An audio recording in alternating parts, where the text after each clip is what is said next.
कहानी में एक लड़की है जो कि बहुत बोलती है। इतना ज़्यादा कि ट्रेन में मिले एक अनजान शख्स से बात करते हुए उसके खातिर अपनी ट्रेन वाडनगर पर ही छोड़ देती है। उसके बाद रतलाम जंक्शन पर भी उसके बातूनी पने की वजह से ट्रेन छूट जाती है। लेकिन जाना तो भटिंडा तक है। तो भटिंडा तक जाते जाते आदित्य, हाँ, ये वही लड़का है जिसकी वजह से वाडनगर में ट्रेन छूटी है और पूरे अफसाने की शुरुआत हुई है। तो आदित्य की मोरल ड्यूटी होती है कि भटिंडा तक उस लड़की को सही सलामत पहुंचा दे। और भटिंडा पहुंचकर जो सारे कांड होते हैं उसी की कहानी है ये film.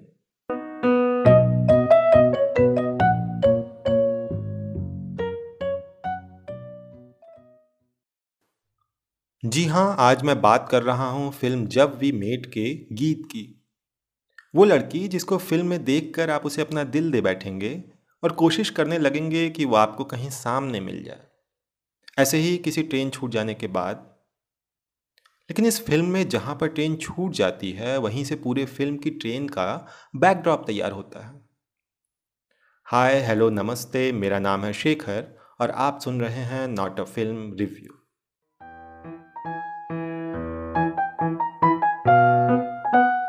Not a film review with Shekhar.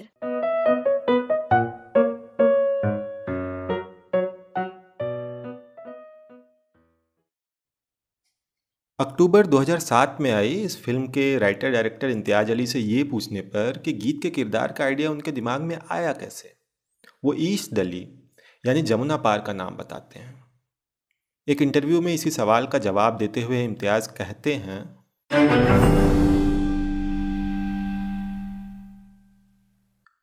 मुझे लगता है कि मैं गीत जैसी लड़कियों से मिला हूँ दिल्ली की बसों में। वो ईस्ट दिल्ली जिसको शायद जमुना पार भी कहा जाता है, वहीं से वो लड़कियां होती हैं ना, जो बहुत ज़्यादा बोलती हैं और उसके बाद ये भी कहती हैं मैं बहुत ज़्यादा बोल रही हूँ तो इसका मतलब ये नहीं है कि तुम मुझे लाइन मारना शुरू कर दोगे। मैंने बोला बहन मैंने तो कुछ किया ही नहीं है। तो फिर उसके बाद बहुत सारी बातें करना शुरू कर देती हैं जो बिल्कुल भी ज़रूरी नहीं होता। लेकिन इम्पॉर्टेंट बात ये नहीं है कि वो बहुत ज़्यादा बोल रही हैं। इम्पॉर्टेंट बात ये है कि उनको लग रहा है कि उनके जहन में नए नए आइडियाज़ आ रहे हैं और उनको जल्दी जल्दी बोलना है, क्योंकि दूसरों से शेयर करना है। और इतने खुदगर्ज थोड़े हो सकते हैं कि मेरे अंदर जो आइडिया आ रहा है वो शेयर ना करूं जनता के साथ।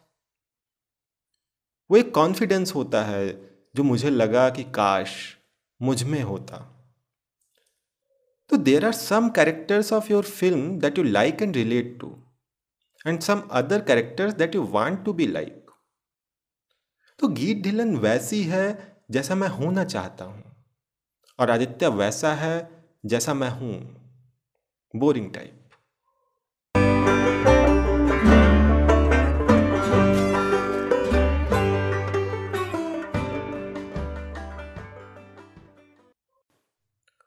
इम्तियाज़ का ग्रेजुएशन दिल्ली के हिंदू कॉलेज से हुआ है, तो इस बात का तो अंदाज़ा लगाया ही जा सकता है कि बहुत बोलने वाली और गीत जैसी लड़कियों से इम्तियाज़ कितने मुखातिब होते होंगे। और हिंदू कॉलेज का थिएटर ग्रुप जिसका नाम इब्तिदा है कि शुरुआत इम्तियाज़ ने ही अपने कुछ दोस्तों के साथ मिलकर की थी।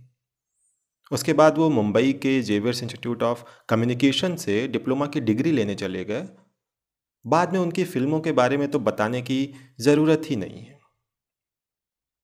वैसे इस फिल्म की कहानी में एक सफ़र है, जर्नी है जो शायद हम सब करना चाहते हैं।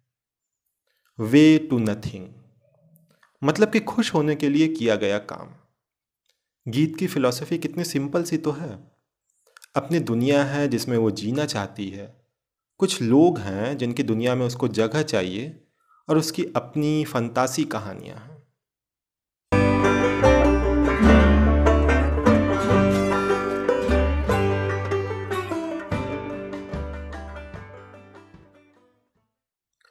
फिर फेरी टेल्स की तरह की वो दुनिया जब टूटती है तो शायद गीत भी टूट जाती है। अपने घर को ही दुनिया मानने वाली वो शरारती लड़की अपनी लाइफ को लेकर इतनी सीरियस हो जाती है कि वो घर से भागने के बाद वापस घर ही नहीं जाती है, वो भी 6 महीने तक। और आखिर में वो लड़का आदित्य उसे वापस पुरानी वाली गीत बनाता है, हम सब की अपनी गीत। 2 लाइन की ही तो थी ये कहानी पूरी की पूरी। एक लड़का है, एक लड़की है, दोनों एक सफ़र में मिलते हैं और कहानी प्रेम की हो जाती है। लेकिन फिर भी वो हजारों लड़कियां जो इस कहानी में खुद को ढूंढ लेती हैं, उनके लिए तो ये 2 लाइन की कहानी ही पूरी ज़िंदगी का सच है ना। वो फंतासी जो इस कहानी में दिखाई पड़ती है, वो शायद करोड़ों का सच है, करोड़ों की ज़िंदगी है। इम्तियाज़ ने कहानियों से प्यार किया है, चाहा है अपनी कहानी को टूट कर फिर जाके गीत जैसे किरदार का जन्म होता है। एक पुरुष ने अपने फिल्म में उस लड़की को गढ़ा है जिससे शायद करोड़ों लड़कियां रिलेट करती हैं। मेरी एक दोस्त है जिन्होंने डायरेक्टर राइटर इम्तियाज़ अली से जाकर ये सवाल पूछा कि क्या आपने मेरे बारे में सोचकर इस फिल्म में गीत का किरदार तैयार किया। अब मैं सोचता हूँ कि क्या इम्तियाज़ के पास इस सवाल का कोई जवाब होगा। क्या बताएंगे इम्तियाज़? क्या आपने दिल्ली के दिनों की कोई याद उनको याद आएगी? खैर, ये सब तो मैं अपने दिमाग में गेस कर रहा हूँ। इम्तियाज़ का जवाब क्या था ये तो मुझे आज तक नहीं मालूम।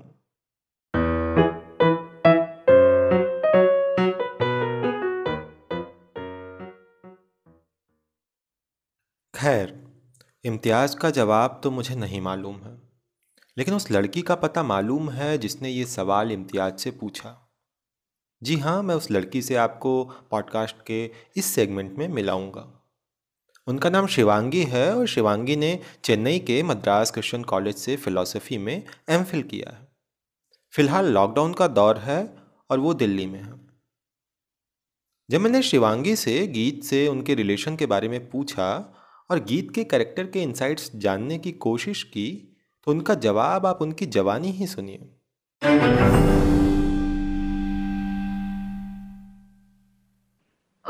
कैसे बताऊं यार।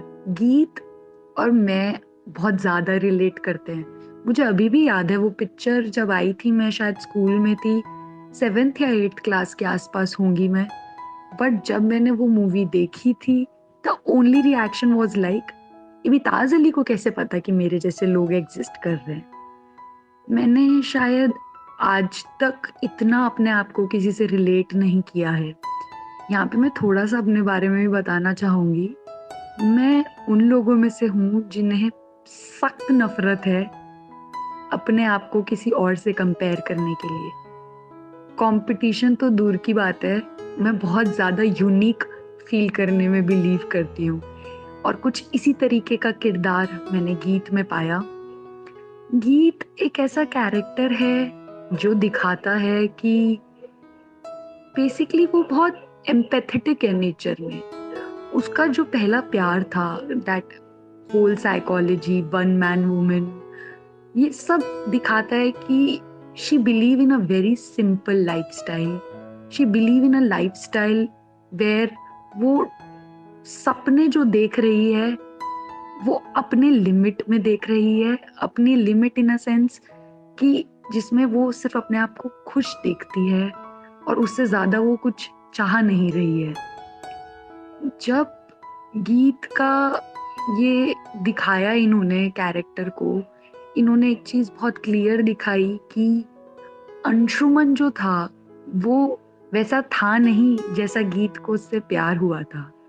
अंशुमन एक पोटेंशियल इंसान था। गीत को हमेशा लगता था कि वो ऐसा होगा, अगर वो ऐसा होता तो, मतलब जो चीज एग्जिस्ट नहीं करती है उसको बेसिकली उसकी पोटेंशियल सेल्फ से प्यार हुआ, जो अक्सर एक एम्पैथेटिक लोग करते हैं। हालांकि ये गलत है, पर क्या करें, प्यार में तो डोपामिन ज्यादा ही रिलीज हो जाता है, तो इस पे तो कुछ नहीं कहा जा सकता।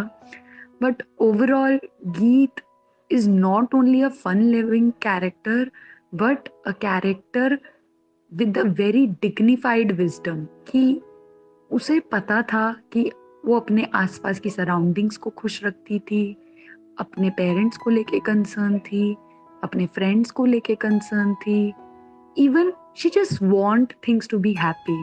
काफी लेम लगता है रियल लाइफ में सोचने में, बट एक्चुअल में वो थी ऐसी। इसके बाद मैंने शिवांगी से इस फिल्म की फ़िलॉसफ़ी के बारे में बात की। मैंने उनसे पूछा कि एक फिलोसोफर के नज़रिए से इस फिल्म को देखने पर आपको क्या नज़र आया। तो सुनिए उनका जवाब।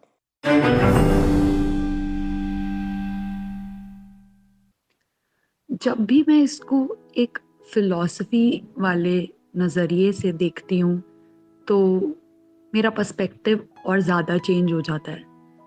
एक चीज़ जो बहुत ही क्लियर है मूवी में, और हम अक्सर आपने ये कहते हुए सुना होगा एक दूसरे को, कि जो लोग दूसरों को एडवाइस देते हैं ना, वो खुद के लिए उनके पास कोई एडवाइस नहीं होती।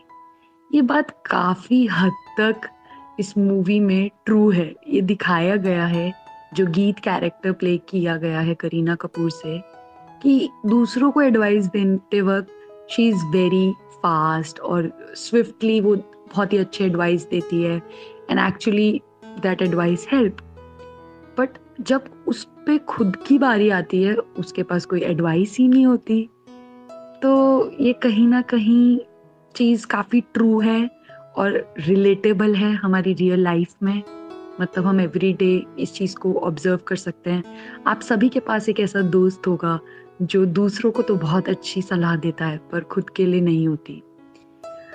अब आ जाएँ इस मूवी के किरदारों के बारे में सोचना कि वो कैसे सोचते हैं, ये तो बहुत ही कठिन सवाल होगा मेरे लिए, क्योंकि जिस तरीके से शाहिद कपूर का एक कैरेक्टर है मूवी में, आदित्य नाम का, वो इतना ड्रास्टिक चेंज उसमें दिखाया है कि कैसे एक लड़की के आने से उसकी लाइफ में कितने सारे चेंजेस आ जाते हैं, एंड कैसे वो बहुत ज़्यादा कोशिश करता है उसके जैसा बनना।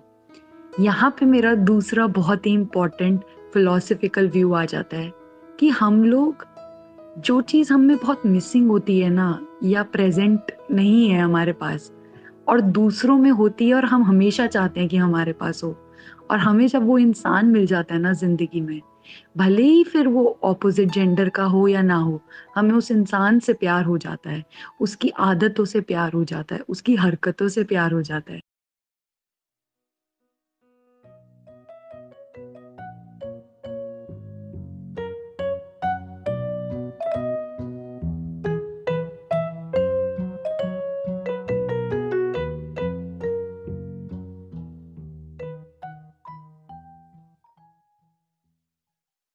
प्यार मोहब्बत की बातें तो चलती ही रहेंगी। अब इस प्रोग्राम को ख़त्म करने का वक्त आ गया है। जल्द ही मिलेंगे किसी नई फिल्म के नए कैरेक्टर के साथ। तब तक के लिए मुझे दीजिए इजाज़त। मेरा नाम है शेखर और आप सुन रहे थे नॉट अ फिल्म रिव्यू।